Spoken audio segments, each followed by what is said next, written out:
The door they should have never opened. Before we dive in, hit that subscribe button, if you dare. Because once you enter this story, there's no turning back. Like, comment, and subscribe. It keeps the lights on in the darkest corners of the world. The night began with screams. Not the kind that echo for a second and fade. These were deep, violent, desperate. The kind that claw their way into a person's bones. By the time the first patrol car arrived at the abandoned bus terminal in Sao Paulo, the officer stepping out already felt the weight of something wrong. Something big. 2 bodies lay sprawled on the concrete, drenched in the eerie blue glow of flickering station lights. A third man, barely conscious, tried to pull himself toward the exit, leaving a trail of smeared blood behind him. His breaths came in shattered wheezes, and with each one, he whispered the same word.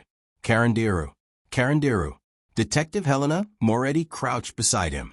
She'd solved some of the city's most twisted cases, kidnappings, gang hit jobs, cartel disappearances. But she'd never seen a man look this haunted. His eyes darted up at her, wide with terror. His fingers clenched her sleeve. "He's coming," he rasped, coughing up blood. "The ghost of Block 9, he's out." Helena frowned. "Who?" But the man never answered. His hand fell, his body stilled, and the terminal fell into a suffocating silence again. The moment she radioed it in, police sirens began converging from every direction. Witnesses were interviewed, but the story was always the same.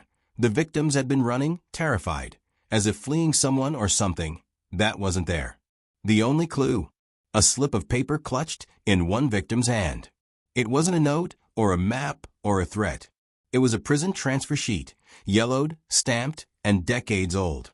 And, at the top, in fading ink, Penitenciaria do Estado de Sao Paulo, Carandiru. Helena's stomach tightened. Carandiru. The name alone carried weight, a reputation built on overcrowding, violence, and corruption. Before it was demolished, it had been one of the most feared prisons in the world. But the name on the document stopped her cold. Adriano Barros, inmate 2873, Block 9. She knew it immediately. Adriano Barros wasn't just anyone. He was a street legend, a small-time robber who became a major criminal figure while behind bars. Known for his intelligence, his influence, and his uncanny ability to survive situations others didn't. He had reportedly built a network inside Carandiru that extended far beyond its walls. Some said he'd written entire manifestos from inside his cell. Others claimed he ran operations for gangs far more powerful than anything he'd been involved in outside. His name carried weight, recognition, fear. But there was one problem. Adriano Barros was dead. He was one of the 111 inmates killed during the infamous massacre inside Carandiru. His body, according to official records, was one of the many incident casualties. The case was closed, buried. So why was his name on a fresh crime scene? Helena pocketed the transfer sheet and turned toward her partner, Inspector Duarte. "Whoever did this wants us looking at Carandiru." "Carandiru doesn't exist anymore," he muttered. "They shut it down, demolished it. Buildings fall," she said, "but the truth doesn't." Back at headquarters, she pinned the document on a board already cluttered with crime scene photos. The victims weren't connected, different neighborhoods, different lives, different criminal histories. But the killer had forced these men into the same place on the same night. And all 3 had been previously incarcerated at Carandiru. The pattern wasn't coincidence. It was calling card. As Helena pieced together their backgrounds, another unsettling detail emerged. Every victim had been in Block 9 with Adriano Barros. All of them had lived under his influence. All of them had benefited from his protection. All of them were present the day he died. "This isn't just murder," Helena whispered. "It's revenge." Duarte shook his head. "There's no revenge from a dead man." But the unease in his voice told her he didn't believe that. Not fully. Before she could respond, a forensics officer rushed into the room. "Detectives, we pulled prints off the transfer sheet." Helena didn't breathe. The officer swallowed hard. "There's only one match on record." "Whose?" The officer hesitated, then said it. "Adriano Barros." Helena stared at the name. Impossible. And yet there it was. A dead man's fingerprints on a fresh crime scene. But before she could demand answers, an officer from the night shift burst into the bullpen, out of breath and pale. There's been another attack. Helena grabbed her coat. Same pattern. No, he said, trembling. This time he survived. Duarte frowned. Then what's the problem? The officer swallowed. He's refusing medical care. He keeps repeating the same thing. Everyone went silent. What thing? Helena asked. The officer's voice shook. He said, I saw him. He said Adriano Barros is alive. Helena froze in place. And that was when she realized. This wasn't the end of the mystery. It was only the doorway. The doorway they should have never opened. Block 9 never died. The survivor's name was Marcos Teixeira, a petty thief with a long list of small crimes, but nothing that explained the terror carved into his face when Helena and Duarte entered the hospital room. He looked like someone who had seen the end of the world, and it had stared back at him. The fluorescent lights buzzed overhead. The room smelled of antiseptic and fear. Marcos sat upright on the bed, trembling, his eyes locked on the doorway as if afraid someone, or something, might follow the detectives inside.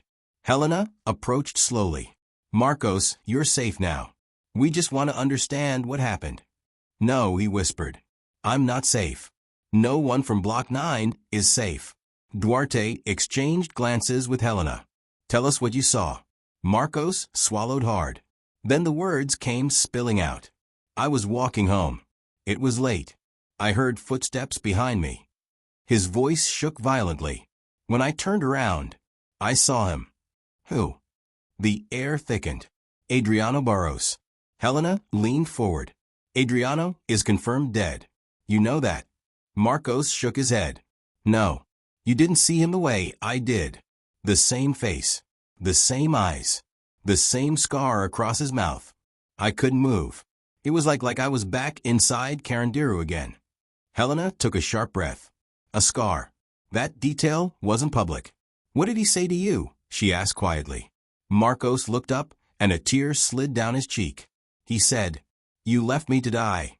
Helena felt the room tilt.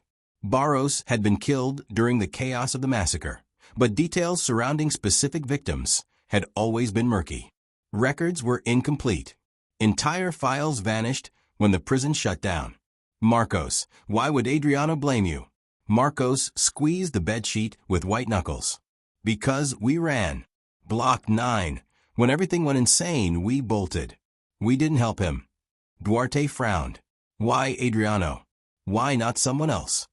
Marcos closed his eyes. Because Adriano saved us. He protected us. And when he needed us the most, we abandoned him.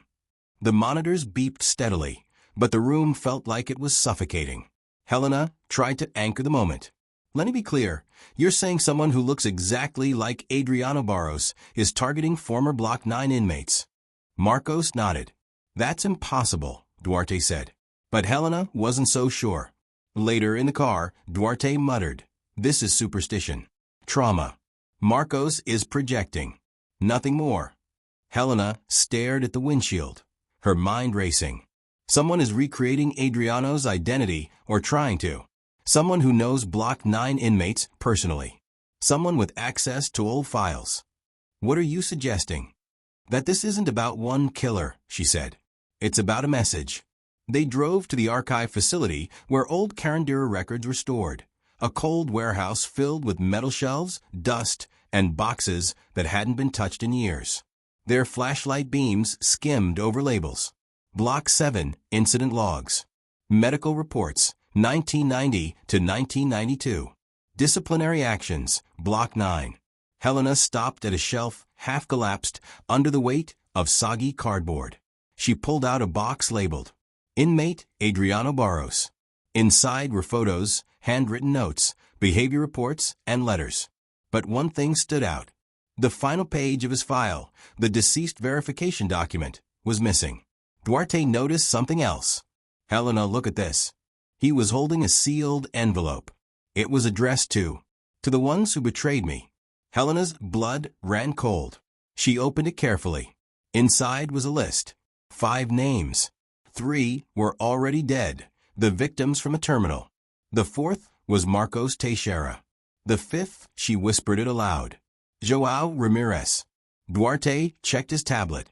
Ramirez, last known address, is in Vila Mariana. Should be easy to track. Let's move. When they arrived at Ramirez's apartment, the door was wide open. A TV was still playing. A fan was still spinning. But the room was silent. Too silent. Helena stepped inside. Ramirez? Police. No answer. Duarte walked down the narrow hall toward a partially open door. He pushed it slowly. Inside, João Ramirez sat on the floor, breathing, trembling, eyes fixed on something in the corner. Helena followed his gaze. The walls were covered in newspaper clippings, all taped in chaotic patterns. Carandiru massacre. 111 dead. Block 9. The rise of Adriano Barros. Prison influence and fear. Photos of Adriano were everywhere. Grainy images taken during prison riots, mugshots, courtroom sketches. And right in the center, painted in thick, dark ink, were the words, "He lives." Ramirez looked up with wide, terrified eyes. He was here. His voice cracked. He said, "I'm next." Helena swallowed. "Did you see his face?" Ramirez nodded. "I wish I hadn't." Before Helena could speak again, there was a heavy thud on the roof. All 3 froze. Then another thud. Slow, deliberate. Someone was walking above them. Helena grabbed her weapon. Duarte signaled her toward the hallway. A shadow crossed the narrow skylight overhead. Ramirez collapsed into sobs. "That's him. Oh God, that's him." Then the shadow stopped. Right above them. And Helena realized something chilling. Whoever was stalking these men knew exactly where the police would be. This wasn't improvisation. It was a hunt. And they were already inside it. The countdown to collapse. The signs of an irreversible breakdown were no longer subtle. They were everywhere, woven into the daily rhythm of Carandiru like a warning drumbeat no one wanted to hear. Scene shift, a change in the air. By now, even the guards walked differently. Heavier boots, quieter conversations, hands resting just a little too long on their radios. They could feel it too, the strange calm before a big shift, the kind that makes the hair rise on the back of your neck. Inside the cell blocks, the inmates also sensed something coming, though few could put words to it. The halls felt tighter. The silence between shouts grew longer. Carandiru wasn't just unstable, it was preparing to erupt. The doctor's growing alarm. Dr. Oliveira moved through the infirmary with a weight in his steps. He had seen the human cost of overcrowding for years, illnesses spreading faster than treatments, injuries that told stories of tension simmering in unseen corners. But now there was something new in their eyes, exhaustion mixed with dread. He recorded every case carefully, hoping his documentation could someday lead to change. But even he wondered if change would come too late. Every day felt like a countdown, each patient another reminder that a system pushed too far eventually buckles. Leadership behind closed doors. In the warden's office, the atmosphere shifted from concern to urgency. Meetings grew longer. Reports piled up. External pressure mounted from government agencies and human rights observers demanding action or accountability. Occasionally, raised voices echoed down the hallway, too muffled to decipher, but sharp enough to show the stress breaking through. The administration knew the facility could not sustain this level of strain forever. Something had to give. Whispers among the blocks. In the far corridors, small groups of inmates spoke in hushed tones. Some conversations were about hope, transfer rumors, potential reforms, even talk of possible intervention. Others were about frustration, fear, and uncertainty. Carandiru had become a place where rumors traveled faster than facts, and fear shaped more decisions than rules. As tensions rose, the line between order and chaos grew thinner each day, a fragile balance. By late afternoon, the sun cast long blue shadows across the concrete paths, painting the prison in a chilling, almost cinematic glow. The entire complex felt like it was holding its breath.